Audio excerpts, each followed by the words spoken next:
দিতে চাই আমাদের সমাজসেবা কর্মকর্তা, মহিলা বিষয়ক কর্মকর্তা, শিক্ষা বিষয়ক কর্মকর্তা, তদন্ত, ইলেকট্রনিক মিডিয়া এবং আমার সাপোর্টিং স্টাফ এবং সিনিয়র স্টাফ যারা আছে তাদের সবাইকে এখানে উপস্থিত থাকার জন্য আমি বিশেষ করে আরেকবার ধন্যবাদ দিতে চাই আমাদের ইউনো মহোদয়, তার কথা এবং তার যে সহযোগিতা, তিনি একটা কথা বলছেন আগে কিন্তু আমাদের এই ট্রেনটা ছিল না। কি ছিল? যে কোনো জিনিস উপজেলা পরিষদে করতে হবে, কিন্তু এই আন্ডারস্ট্যান্ডিং যে আমরা যে স্বাস্থ্যসেবার সাথে জড়িত,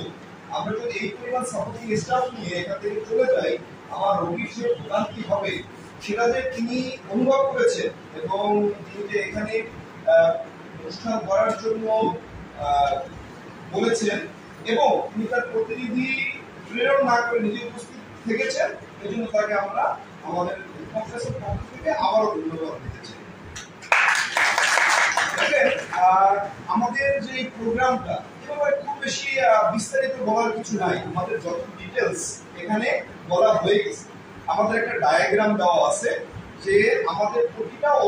দপ্তর তারা যদি একসাথে কাজ করি, যেমন ধরেন আমাদের থানা আছে, কারণ আপনাদের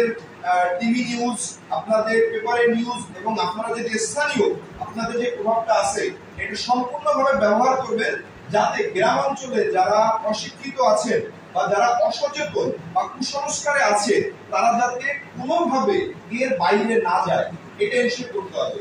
ইসলামিক ফাউন্ডেশনের প্রতিনিধি হিসেবে আমাদের মুয়াজ্জিম সাহেব আছে, আপনার দৃষ্টি আকর্ষণ করতেছি, যত ইমাম আছে মুয়াজ্জিম আছে তাদেরকে ডেকে আপনারা বলে দিবেন এবং আমি যেভাবে আপনাকে বুঝাইছি ঠিক ওইভাবে তাদেরকে বুঝাইতে বলবেন, কারণ আমরা চাই